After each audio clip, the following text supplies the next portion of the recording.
누가복음 5장 1절부터 11절까지 한 절씩 교독합니다. 무리가 몰려와서 하나님 말씀을 들을새 예수는 게네사렛 호숫가에 서서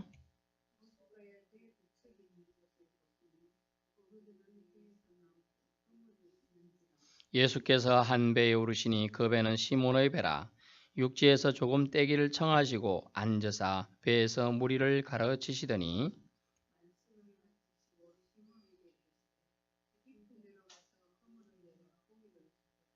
시몬이 대답하여 이르되 선생님 우리들이 밤이 새도록 수고하였으되 잡은 것이 없지만은 말씀에 의지하여 내가 그물을 내리리이다 하고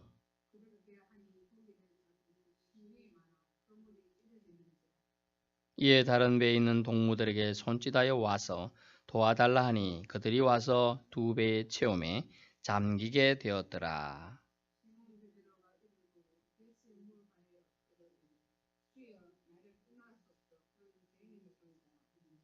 이는 자기 및 자기와 함께 있는 모든 사람이 고기 잡힌 것으로 말미암아 놀라고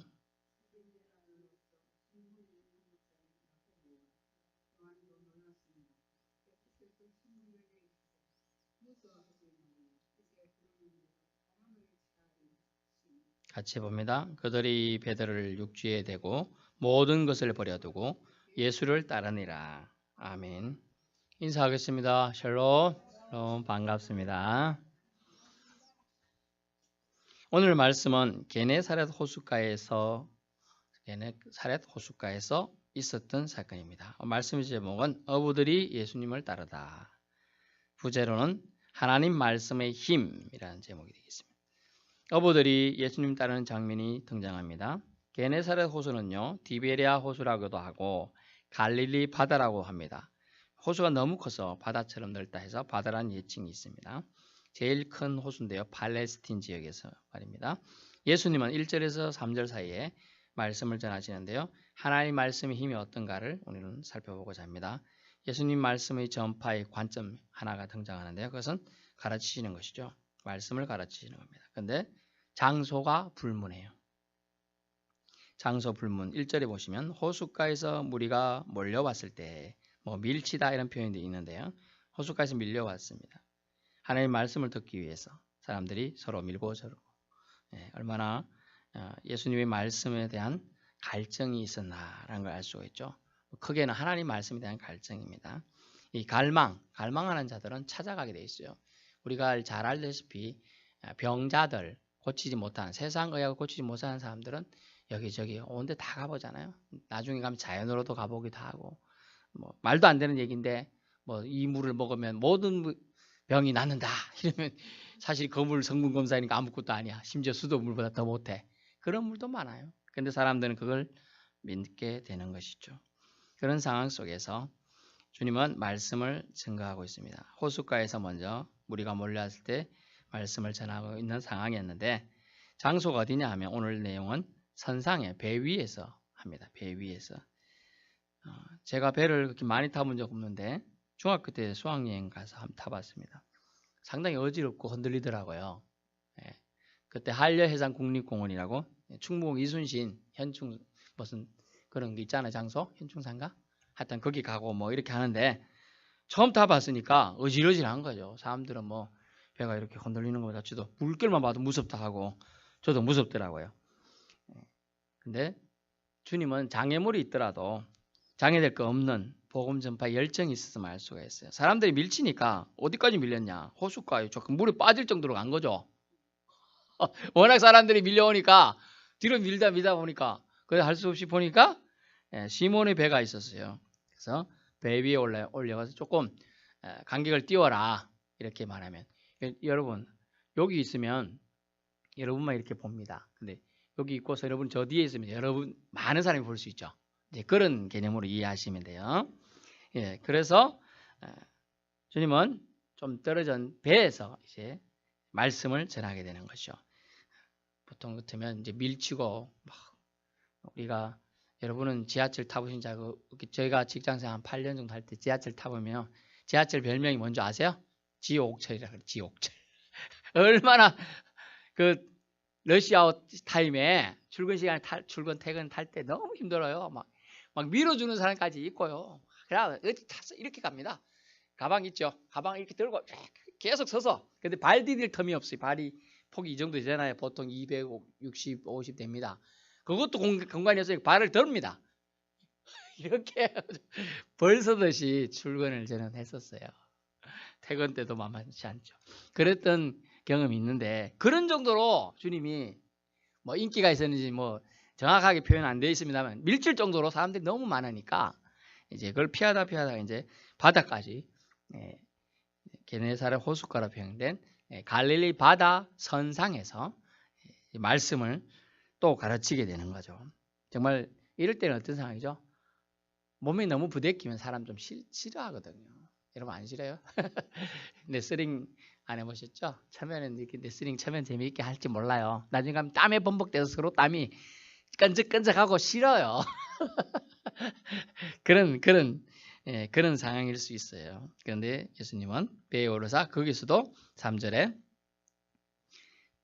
조금 떼기를 육지에서 떼기를 청하시고 앉아서 배에서 무리를 가르치시다니. 하나님의 열정에 사로잡힌 표현은 좀 그렇습니다만 예수님도 엄격히 예언자, 선지자 중에 한 명으로 분류할 수 있을 겁니다. 어떻게 보면. 하나님 우리는 메시아지만 이 사람들은 그렇게 보는 거죠. 지금 메시아로 인정 안 하는 사람들이 있으니까. 이제 그 뒤에 베드로 고백에서는 이제 메시아로 인정하는 표현이 나오게 됩니다. 그래서 가게 되는데요. 장애될 것이 없어요. 뭐냐 하면 하나님 말씀이 힘이 들어가면요. 하나님 말씀을 수행하고 하나님 나라 복음 전파를 위해서 예수님이 이 땅에 오신 줄 믿습니다. 그 말씀을 전하기 위해 오셨기 때문에 막 육지든 배비든 상관이 없는 거예요. 또 우리가 마태복음 5장, 6장, 7장을 뭐라고 하죠? 산상수훈, 산 위에서 한 거예요. 산 위에서. 물론 이제 산 꼭대기 뭐 이런 산은 아니지만은 구름 같은 산이에요. 이스라엘은 저는 안 가봤습니다만 구름 같은 산인데 그래도 이 정도 산은 되겠죠. 이렇게 있고 아마 이 교회 위치고 저쪽에 복음소에서 사람들이 듣고 있는 것 같은 거예요. 근데 몇 천 명에서 몇만 명이 듣고 있는데 예수님이 이렇게 말한 거예요. 여러분 하나님을 믿으십시오. 이렇게 말했을까요? 아니에요. 하나님을 믿어야 됩니다. 성경에 이르되 하나님이 말씀하시기를 율법을 지키라 말씀하셨고 그 율법은 하나님 사랑과 이웃 사랑이 있습니다. 이렇게 말하는데 저 밑에서 다 들리는 거예요. 그게. 그 하나님의 은혜라는 거죠. 그 밑에서 어떻게 들릴까? 그 뭐 구조가 희한해서 그렇다 뭐 이런 말도 하긴 한데 하나님 은혜이기 때문에 그 소리가 막 째지는 목소리도 아니고 고성이라 막 억지로 귀가 따가운 것도 아니고 잘 들렸다는 거예요. 그러게 바로 산상수훈의 말씀과 여러 말씀들을 전파할 때 내용들이 되겠습니다. 두 번째는 뭐냐 하면 하나님 말씀 힘이 어떻게 작용하나? 사람을 변화시킵니다. 아멘. 저 같은 사람도 하나님 말씀이 들어가니까 이렇게 목회자가 됐잖아요. 직장생활하며 자기 고집이 세며 자기 내 뜻대로 나는 뭐든지 할 수 있어 막 이렇게 생각했던 사람이에요. 근데 하나님이 저를 쳐서 복종시켜서 이렇게 목회자로 또 세운 줄 믿습니다. 사람을 변화시키는데 어떻게 하느냐? 먼저 베드로라는 사람이 나타나죠. 그런데 베드로인지는 몰라야 되잖아요. 지금 처음 만나는 겁니다. 베드로를. 그런데 4절에 말씀을 하시고 시몬에게 이르시되 베드로라는 이름을 나중에 지어주니까 그 전에 시몬입니다. 이름을 알고 있어요. 깊은 데로 가서 그물 내려 고기를 잡으라 라고 말합니다. 깊은 데 여기 우리는 깊은 데 주명해야 돼. 깊은 데가 뭘까요? 깊은 데는 자기 한계를 맛보는 것이에요. 자기 한계. 내가 이 정도밖에 안 되는구나. 더 이상 아무것도 내 힘으로 할 수 없는 그 한계점, 이것을 깊은 데라고 여러분 이해하셔야 돼요. 여러분 기도해도 안 되는 게 있죠. 저도 지금 수십 년간 기도해도 안 되는 기도가 있어요. 아직. 다른 거 거의 다 들어주는데 하나님 그 기도만 아직도 안 들어주시고 있는 그런 기도가 있어요. 깊은 데로 가라는 건 뭡니까? 육적으로 보면 베드로에게 시몬에게 말씀하시기를 깊은 데로 가서 그물을 내리라 그랬으니까 그 게네사렛 호숫가에서 깊은 데가 있겠죠. 베드로가 모를까요? 어부라서 너무 잘 알아요. 안 해봤을까요? 다 해봤어요. 분명히 표현해. 5절에 우리들이 밤이 새도록 수고했으되, 예전 번역은 밤이 맞도록 그랬어요. 맞도록. 밤이 새 정도로 밤새도록 한 거야. 여기도 해보고 저기도 다 했어요. 이제 탈진 상태가 될 정도로 여러분 뭔가를 물고기를 잡고 시간이 갔으면 탈진 안 걸리죠. 하나도 없고 그 흙거물을 올렸다가 다시 내리고 흙거물만 올렸다가 내리고 너무 힘들어요. 그래서 보니까 TV 현장 뭐 이런 거 보니까 고된 직업, 힘든 직업에 이 어부들이 들어가 있어요. 그렇죠? 또 특히 뭐 원양어선 타는 사람들도 더 들어가 있고요. 그렇게 되어 있습니다. 근데 베드로는 어부인데 예수님의 직업은요? 목수예요. 목수. 목수가 바다 호숫가에 뭐 그 길을 물길을 잘 알겠어요. 어부가 잘 알겠어요. 어부가 잘 알겠죠. 어부가 잘 알아요. 근데 베드로의 모습은 하나님 말씀이 예수님이 하나님이시죠? 예. 예수님이 말씀하시니까 그 말씀이 들어가니까 베드로가 변했어요. 어떻게 변하느냐 봅니까? 세상적인 물고기 낚는 지식은 베드로가 월등히 낫겠습니다만은 거기 하나님의 말씀이 떨어졌을 때 깊은 데로 가서 그물을 내려 고기를 잡으라라는 명확한 말씀이 떨어졌을 때 베드로의 모습은 어떻죠? 이론적으로는 저는 다 압니다만은 말씀에 의지하여 이걸 중요해요. 이게 뭡니까? 순종하겠다는 얘기죠. 순종하겠다. 내가 그물을 내리리다. 말씀의 힘은요. 사람을 순종케 하는 거죠. 예, 순종하게 만들어요. 말씀이 진정한 하나님 말씀이 들어가면 사람이 순종하게 돼 있어요. 부모님 날마다 부모 말 거역하는 자식이 있다고 생각해 봅시다. 하지만 진정 부모의 참 마음을 아는 자식은 어떻게 해요? 순종하게 돼 있어요. 순종. 제가 전에도 한 말씀드린 것기도 한데 저도 시골 출신이라 일은 잘하지 못해요. 그런데 일을 자꾸 시키니까 일손이 부족하잖아요. 농번기에. 시키는 안 할 수는 없지만은 제가 딴 때는 순종 잘하는데 TV 재밌는 거 딱 한 프로 타잔이라든가 뭐 이런 거 하면 제가 좀 이따 가면 안 돼요? 이래 된다는 거죠. 근데 부모의 눈을 딱 쳐다보는 거죠. 어머니는. 아유 얼마나 필요하면 날 가자고 일하러 가자 하는가 싶어서 처음에는 노 했지만 후회하고 어른들은 걸음이 좀 느리잖아요. 이제 갔어 벌써. 그래서 나중에 후회하고 하고 막 뛰어가는 겁니다. 순종하러 가는 거예요.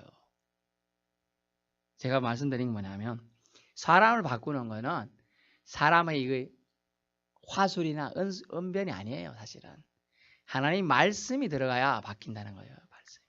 그래서 말씀은 힘이 있습니다. 믿으실 수 있기 바랍니다. 그래서 베드로 즉 시몬이 순종하게 됩니다. 그러자 어떻게 됩니까? 6절에 보니까 그렇게 하니 그죠? 그렇게 하니가 중요해요.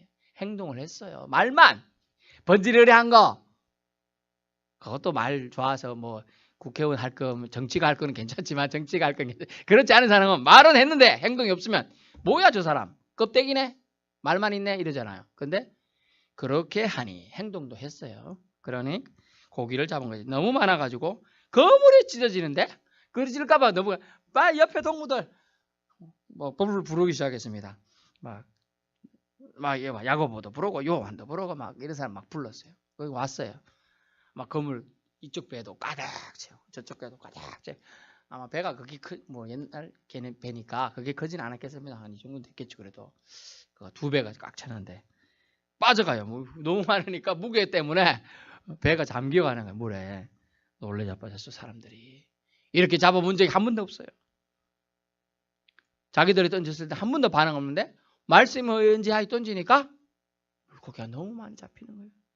이것을 보고서 어떤 사람들은 어떻게 반응했느냐 하면 9절 이는 자기 및 자기와 함께 있는 모든 사람이 고기 잡힌 것으로 말미암아 놀라고 astonished. 어떤 사람은 서프라이즈 하고 놀랬어요. 그런데 베드로는요. 말씀이 들어가는 사람이었어요. 그래서 어떻게 됐습니까? 8절 시몬 베드로가 이를 보고 예수의 무릎 아래 엎드려 이르되 여기 있죠. 중요합니다. 주여 따라해보세요. 주여 나를 떠나소서 나는 죄인으로소이다. 이 고백이 베드로가 베드로 되게 한 고백이에요, 사실은. 시몬이 베드로가 되는 거예요, 가정이에요, 사실은. 뭐냐면 주여라는 말을 썼어요. 예전 번역에는 선생이요, 뭐 이렇게 썼습니다. 선생이요. 선생은요, 여기서 하는 원래 단어는 랍비 개념이 아니에요. 권능이 함께한 사람이라는 뜻으로 썼어요. 그래서 주여라는 단어를 썼어요. 메스터라는 단어입니다. 가끔 보면 차 정비하는데 마스터 이렇게 적혀있잖아요. 그 단어를 썼어요. 주여, 나를 떠나서 주님이십니다. 이게 뭡니까? 메시아라는 고백하고 똑같은 거예요. 당신은 메시아이십니다. 하나님이시다. 이 고백이에요. 그러니까 나를 떠나서 나는 죄인이었어요. 이게 뭡니까? 결국 무릎을 꿇었어요. 겸손하게 바뀌어서 사람이 말씀이 되나니까 겸손하게 바뀌어요. 저도 어떤 사람 보면 어떤 데 가가지고 저도 말씀을 좀 하고 좀 똑똑하다 생각하니까 그래 당신이 얼마나 말 잘하는 보자. 저도 웅변 좀 했습니다. 옛날에 상도 많이 받고 가가지고 들어봅니다. 그래 얼마나 잘하나 보자 하다가 그 사람의 인격과 말씀 전하는 것이 너무 감동돼서 점점 가까이가 이렇게 됩니다. 베드로가 그렇게 된 거예요. 지금 바뀌어가지고 겸손케 된 거예요. 겸손케. 얼마나 말씀이 들어가면 사람을 겸손하게 바꿉니다. 아멘. 어떻게 겸손하게 합니까? 죄를 깨닫게 된 거예요. 여러분, 말씀이 들어간 사람은 자기가 죄인임을 알게 됩니다. 만약 자기가 죄인임을 모른다면 그 사람은 말씀을 헛받은 거예요. 말씀이 들어간 사람은 자기가 죄인임을 알기 때문에 다른 사람을 정죄하지 않습니다. 다른 사람 정죄할 시간이 없어요. 자기가 죄인인데 누굴 정죄합니까? 그래서 죄를 깊이 깨닫게 됩니다. 결국 그의 깊은 데는 시몬의 깊은 데는 자기 자신을 바로 볼 수 있는 눈을 갖게 됐다는 거죠. 깨닫게 되었다는 거예요. 여러분, 자기 자신이 문제가 뭔지 알아야 되는 거예요. 내가 죄인이었구나, 죄인이구나, 주님을 몰라봤구나. 그것도 죄예요. 결국 그 다음에 그가 어떻게 됩니까? 사람을 변화시킨 말씀은 결국은 회개케 했죠. 회개케. 나는 죄인으로서다. 회개케 했어요. 회개를 통해 결국 주님을 영접하게 된 거예요. 사실 주여라는 단어를 그렇게 아무나 쓴다고 안 그랬습니다. 아무나 쓸 수도 없어요. 정말 나보다 나이가 많다가 그러면 주님이로 한다든지 진짜 주인님이고 종이면 그렇게 할 수 있겠죠. 그것도 아니고 베드로보다 나이가 어린데, 응? 어립니다. 확실히 어리고 뭐 또 경험도 더 많은데 처음 보는데 저 깊은 데 가서 던지라 그랬다고 막 그걸로 엄청나게 많은 물고기를 잡았다고 해서 주여란 말이 나온다. 아니, 그게 쉬운 게 아니라는 걸 저는 말씀드리고 있습니다. 결국 제가 말씀드린 건 뭡니까? 결국 진실을 마주한 자.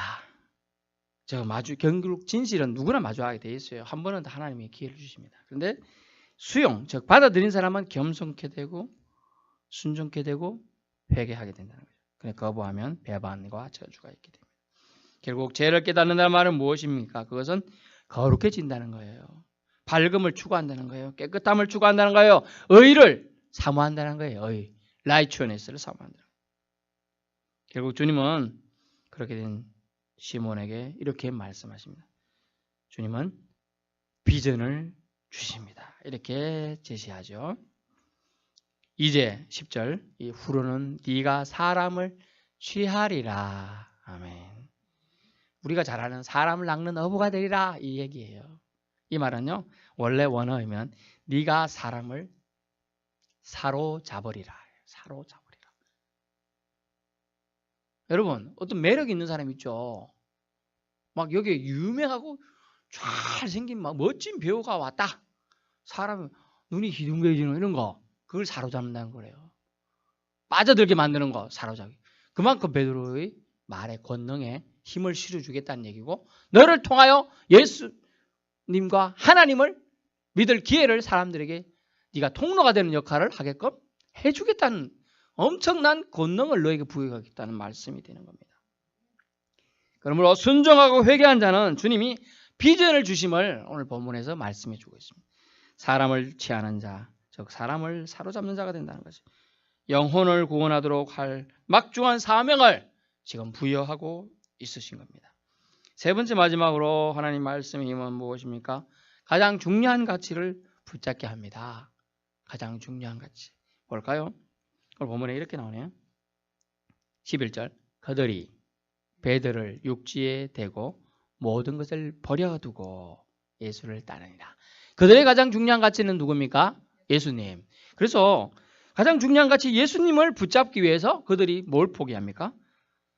그렇죠. 생업을 포기하는데 이 본문에는 모든 것에 지금 배들을 계속 배들도 버렸어요.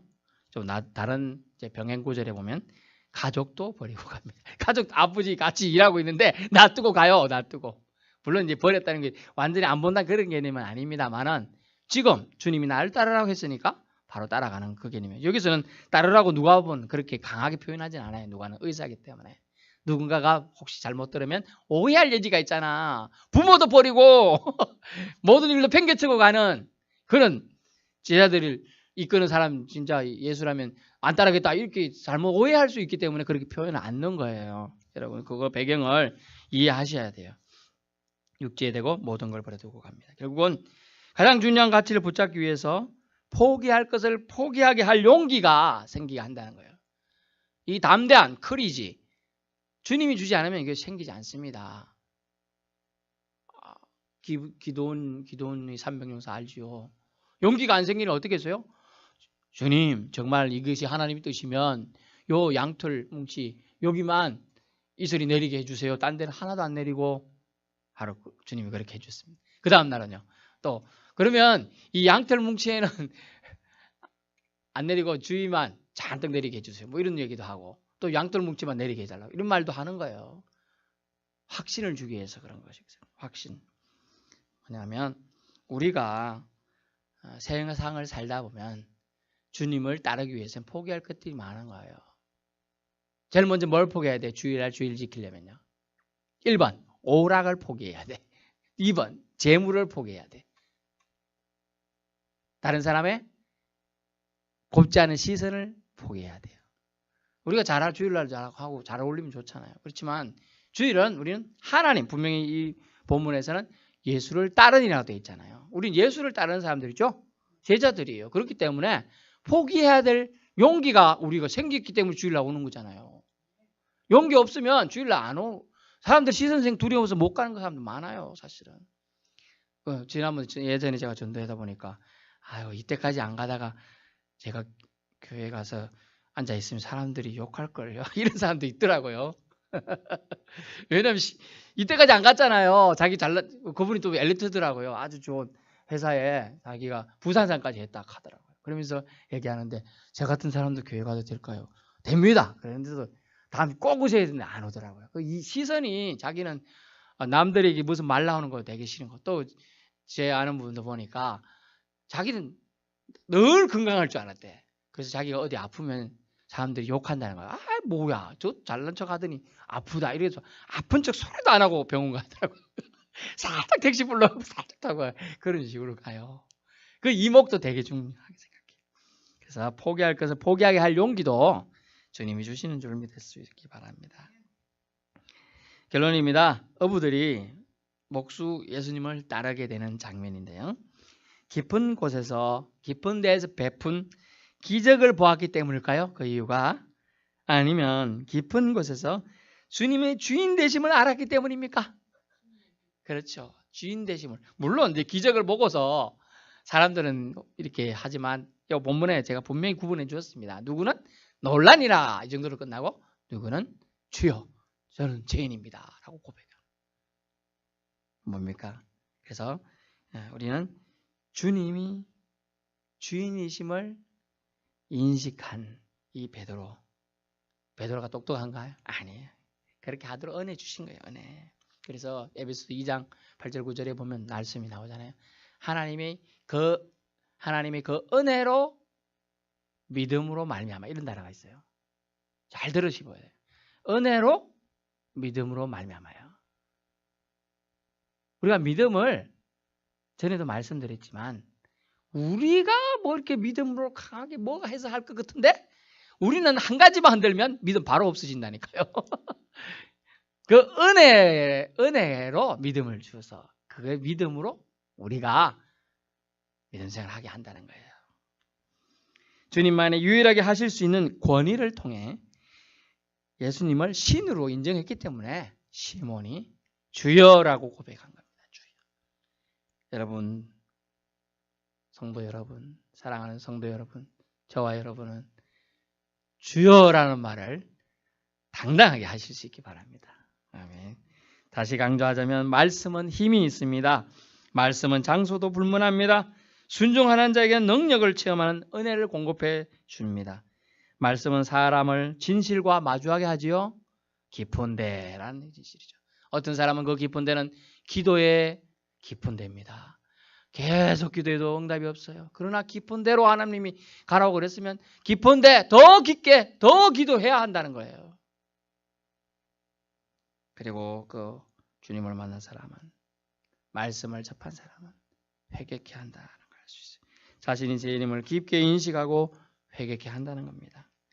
회개한 자는 주님이 도구로 쓰임받고 비전도 주심을 원문을 통해서 말해요. 정말 하나님을 제대로 만난 사람은 거룩한 비전이 들어옵니다. 그 비전이 우리 같은 사람들은 한 영혼이라도 예수 믿게 해오고 싶은 마음이 생기잖아요. 내가 믿은 예수 때문에 기쁘고 즐거운 걸 내가 알고 있는 친한 사람 누구에게 꼭 전하고 싶다는 생각이 들잖아요. 그게 비전인 거예요.